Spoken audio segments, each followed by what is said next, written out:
Red టీవీలో మీ వ్యాపార ప్రకటనల కోసం ఈ నంబర్ ని సంప్రదించండి 6281747728. Hi viewers, welcome to our channel. ప్రస్తుతం మనతో పాటు సీనియర్ జర్నలిస్ట్ దాము బాలస్ సార్ ఉన్నారు. వారితో మాట్లాడదాం. నమస్కారం సార్. నమస్తే సార్, గవర్నర్ తమిళిసై గారికి హైకోర్టు షాక్ ఇచ్చిందని చెప్పుకోవాలి. సో అంతకుముందు ఆమె బీఆర్ఎస్ నేతలు ఇద్దరిని కూడా ఎమ్మెల్సీగా రిజెక్ట్ చేసింది. సో కోదండ రామరెడ్డి గారిని అయితే ఎమ్మెల్సీగా ప్రకటించింది. దాంతో వాళ్ళిద్దరూ కూడా హైకోర్టుకి ఎక్కారు.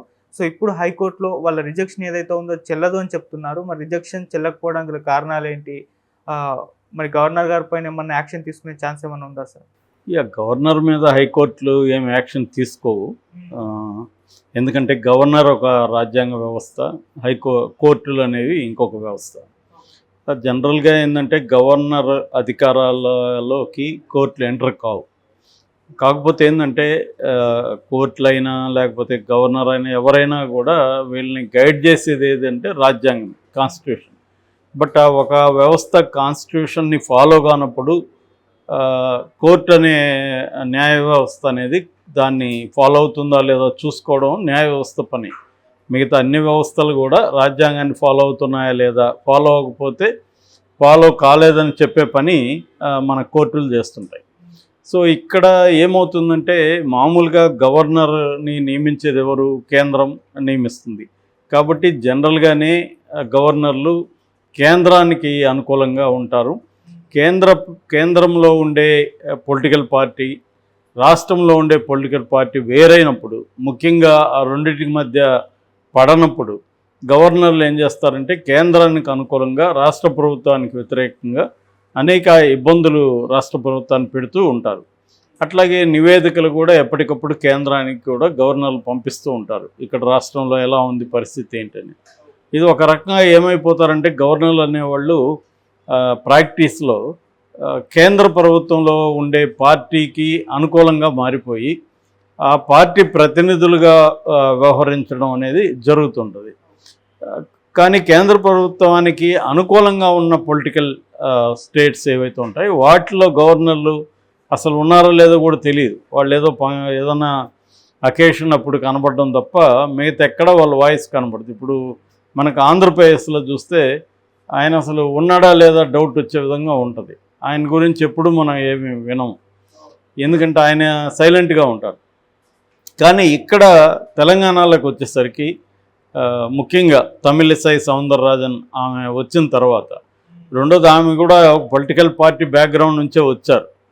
ఆమె తమిళనాడు బీజేపీలో సీనియర్ నాయకురాలు, అక్కడి నుంచే వచ్చింది. కాబట్టి ఆమె వచ్చినప్పటి నుంచి కూడా కేసీఆర్ ప్రభుత్వానికి ఆమెకు మధ్య ఏదో ఒక గొడవ వస్తూనే ఉంది. అనేక బిల్లుల్ని ఆమె ఆపేసింది. చివరికి సుప్రీంకోర్టు వరకు కూడా బీఆర్ఎస్ ప్రభుత్వం వెళ్లాల్సి వచ్చింది తమ బిల్లులు పాస్ చేసుకోవడానికి. ఎందుకంటే ఇప్పుడు దీనివల్ల ఏమవుతుందంటే ప్రజలు కూడా సఫర్ అవుతారు. ఇప్పుడు యూనివర్సిటీలు పెట్టే బిల్లు కొత్తది, దాన్ని ఆపేసింది. ఇట్లాగే మున్సిపాలిటీలకు సంబంధించిన కొన్ని రకాల బిల్లులను ఆపేసింది.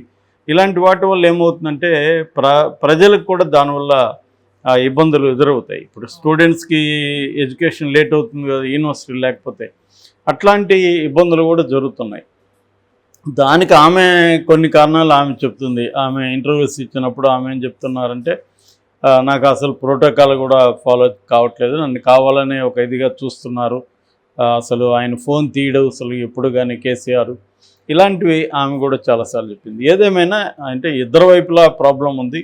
ఇటు కేసీఆర్ కూడా ఇగోకి వెళ్ళి ఆమెతో గొడవలు పెట్టుకోవడం, ప్రోటోకాల్స్ ఫాలో కాకపోవడం, ఇవన్నీ ఆయన చేశాడు. ఆమె కూడా ప్రభుత్వాన్ని ఇబ్బంది పెట్టడానికి, ప్రజలకు ఇబ్బంది పడతారనేది కూడా లేకుండా కొన్ని రకాల బిల్లుల్ని ఆమె విత్హెల్డ్ చేయడం, ఇవన్నీ ఎప్పటి నుంచో జరుగుతున్నాయి. సో ఈ లార్జర్ కాంటెక్స్ట్ మనం అర్థం చేసుకోవాలి ఓవరాల్గా, అప్పుడే మనకి ఈ ఇష్యూ అర్థమవుతుంది. సో ఈ కాంటెక్స్ట్లో ఇప్పుడు ప్రజెంట్ కోర్టు ఏం చెప్పింది ఏ విషయంలో చూసినప్పుడు, గతంలో గవర్నర్ కోటాలో 2 ఎమ్మెల్సీలు ఉన్నప్పుడు బీఆర్ఎస్ క్యాబినెట్ ఇద్దరిని రికమెండ్ చేసింది. దాసోజు శ్రవణ్ అండ్ కుర్రా సత్యనారాయణ ఇద్దరిని చేసినప్పుడు ఆమె రిజెక్ట్ చేసింది. ఆమె మామూలుగా కళా సాహిత్య రంగాలు లేకపోతే సామాజిక రంగాల నుంచి గవర్నర్ కోటాలు ఇవ్వాలి కానీ రాజకీయంగా ఉన్న వాళ్ళకి ఇవ్వకూడదు అన్న ఒక గ్రౌండ్స్ మీద ఆమె రిజెక్ట్ చేసింది. రిజెక్ట్ చేసినప్పుడు వాళ్ళిద్దరూ దాసోద్ శ్రవణ్ అండ్ కుర్రా సత్యనారాయణ హైకోర్టులో పిటిషన్ వేశారు. ఎందుకంటే ఇది రాజ్యాంగపరంగా ఈమె రిజెక్ట్ చేసే హక్కు లేదు అనేది వాళ్ళు వెళ్ళారు కోర్టుకి. అది పెండింగ్లో ఉంది. ఈ లోపల గవర్నమెంట్ మారింది, పార్టీ మారింది, రేవంత్ రెడ్డి అధికారంలోకి వచ్చాడు. రేవంత్ రెడ్డికి పార్టీకి తమ పార్టీ ఎవరు జనసమితి, తెలంగాణ జనసమితి కోదండరామరెడ్డి ఒక అన్కండిషనల్గా సపోర్ట్ చేశారు. ఎక్కడ సీటు కానీ ఏమి అడగలేదు. దానివల్ల ఆయన గెలిచినాక ఆయనకి ఏదో ఒక పదవి ఇస్తామని వీళ్ళు హామీ ఇచ్చినట్టు తెలిసింది. అందులో భాగంగానే ఆయనకు ఎమ్మెల్సీ, అట్లాగే మైనార్టీ వర్గం నుంచి ఉన్న అమీర్ అలీ ఖాన్, ఆయన సియాసత్ పత్రికకు సంబంధించిన వ్యక్తి, ఆయనకు ఇద్దరిని రికమెండ్ చేసింది క్యాబినెట్. సో ఈ ఇద్దరికేమో మామూలుగా అయితే ఫస్ట్లో గవర్నర్ వర్గాల నుంచి వచ్చిన న్యూస్ ఏంటంటే కోర్టులో ఆ విషయం తేలే వరకు కొత్తగా గవర్నర్ కోటాల నుంచి ఇంకెవరికి ఇవ్వము అని చెప్పారు. కానీ మరి ఏం జరిగిందో ఏమో కానీ ఇచ్చేశారు. దీనికి రకరకాల వ్యాఖ్యానాలు ఉన్నాయి, తర్వాత చెప్తాను నేను. సో మొత్తానికి కోదండరామ్కి అలీఖాన్కి ఆమె గవర్నర్ కోటాలు ఇచ్చేసింది. అయితే వాళ్ళిద్దరూ ప్రమాణ స్వీకారం చేయలేదు. ప్రమాణ స్వీకారం చేసే రోజు మండలి చైర్మన్ అబ్సెంట్ అయ్యాడు. దాంతో ప్రమాణ స్వీకారం పోస్ట్పోన్ అయింది. ఈ లోపల దాసోజు శ్రవణ్ అండ్ కుర్రా సత్యనారాయణ మళ్ళీ దీని మీద కోర్టుకు వెళ్ళారు. మమ్మల్ని ఏమో రిజెక్ట్ చేసింది. రిజెక్ట్ చేయడానికి ఆమె చెప్పిన కారణం ఏంటంటే దాసోజు శ్రవణ్ పొలిటికల్ పర్సన్ కాబట్టి ఇవ్వనని చెప్పింది. మరి కోదండరామ్కి ఎలా ఇచ్చింది? కోదండరామ్ కూడా అసలు ఆయనకి పార్టీనే ఉంది, పొలిటికల్ పార్టీనే ఉంది కోదండరామ్కి. మరి ఇదే గ్రౌండ్స్లో అది కూడా రిజెక్ట్ చేయాలి కదా, అదెందుకు ఇచ్చింది అనేది కోర్టుకు వెళ్ళారు. కోర్టు విచారణ జరిపింది. ఈరోజు కోర్టు తీర్పు చెప్పింది. ఈ తీర్పు ఏంటంటే ఆమె రిజెక్ట్ చేసిన అది చెల్లదు అని చెప్పింది. అట్లాగే వీళ్ళిద్దరిని నియమిస్తూ గెజెట్లో రిలీజ్ చేశారు కాంగ్రెస్ ప్రభుత్వం. ఆ గెజెట్ని కూడా కొట్టేసి ఆమెకు సీరియస్గా చెప్పింది ఏంటంటే 171 ఆర్టికల్ 171 ప్రకారం కాన్స్టిట్యూషన్లో గవర్నర్కు విస్తృతమైన అధికారాలు ఏమి ఉండవు. క్యాబినెట్ ఒకసారి డిసిషన్ తీసుకున్నాక ఆ క్యాబినెట్ రికమెండ్ చేసిన వాళ్ళని రిజెక్ట్ చేసే అధికారం గవర్నర్కు ఉండదు. మహా అంటే పంపించవచ్చు, మళ్ళీ పునఃపరిశీలన కోసం పంపించచ్చు తప్ప దాన్ని క్యాబినెట్ డిసిషన్ని రిజెక్ట్ చేసే అధికారం గవర్నర్కు ఉండదు అనే విషయాన్ని క్లియర్గా హైకోర్టు చెప్పింది. సో అది ఒకటి. రెండవది, అందుకని దాన్ని పునఃపరిశీలించమని ఆమెకు చెప్పారు. రెండవది, ఇప్పుడు ఈ ఇద్దరు సెలెక్ట్ చేశారు కదా, కోదండరామరెడ్డి అండ్ అలీఖాన్, ఈ ఇద్దరిది చెల్లదు కాబట్టి మళ్ళీ క్యాబినెట్ ఫ్రెష్గా ఇద్దరు పేర్లని పంపించాలి గవర్నర్కు అనేది చెప్పింది. సో ఇది బేసిక్గా కోర్టు చెప్పింది. అయితే ఇక్కడ రెండు విషయాలు ఉన్నాయి. ఒకటి, గవర్నర్కు తెలీదా 171 ఆర్టికల్ ఉంది, ఆమెకు లీగల్ అడ్వైజర్స్ ఉంటారు, ఆమె అన్నీ పరిశీలించే కదా చేస్తారు.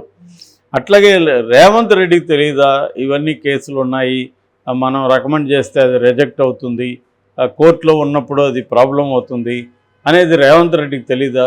తెలిసి కూడా ఎందుకు చేశారు అన్నప్పుడు రకరకాల అభిప్రాయాలు బయటకు వస్తున్నాయి. అందులో ప్రధానమైనది ఏంటంటే రేవంత్ రెడ్డి కోదండరామరెడ్డికి ఎమ్మెల్సీ ఇవ్వడం పట్ల ఆయనకి ఇంట్రెస్ట్ లేదు, కానీ ఇచ్చినట్టు ఉండాలి తన తప్పు లేకుండా. అది ఎలాగో రిజెక్ట్ అవుతుందని తెలిసే ఇచ్చాడు కోదండరామ్కి అలీఖాన్కి. సో ఇది ఎట్లాగో రిజెక్ట్ అవుతుంది, మళ్ళీ మనం కొత్త పేర్లు పెట్టచ్చని. సో కోదండరామరెడ్డికి సార్ మేము ఇవ్వలేకపోయినాం, మేము ఇవ్వాలని అనుకున్నాం కానీ ఇవ్వలేకపోయామని చెప్పచ్చు. తర్వాత ఏమో మనకు ఎవరికి కావాలో వాళ్ళకి పొలిటికల్గా కావాల్సిన వాళ్ళకి ఇవ్వచ్చు, కోదండరామరెడ్డికి ఇంకేదో అడ్వైజరో ఏదో ఒకటి ఇవ్వచ్చు అన్న ఇది కనబడుతుంది అనేది కొంతమంది చెప్పింది. ఇది నిజమా కాదు తెలియదు. ఎందుకంటే ఇది మామూలుగా మనలాంటి వాళ్ళు బయట నుంచి పరిశీలించినా కూడా కనబడేది ఏంటంటే క్లియర్గా తెలుస్తుంది. కోర్టులో ఉన్నప్పుడు ఇది కోర్టులో ఉన్నప్పుడు గవర్నర్ ఇవ్వడమే రాంగ్, అది ఖచ్చితంగా రేపొద్దున తప్పు పడుతుంది కోర్టు అని తెలుసు. కోర్టులో ఆల్రెడీ ఒక ఇద్దరిని ఈమె రిజెక్ట్ చేస్తే వాళ్ళిద్దరు కోర్టుకు వెళ్ళి ఉంటే వాళ్ళ ప్లేస్లో ఇంకిద్దరిని ఎలా నియమిస్తారు అప్పుడు?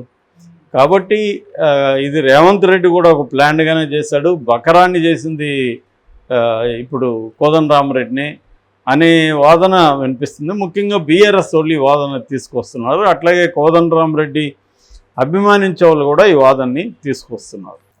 Thank you so much.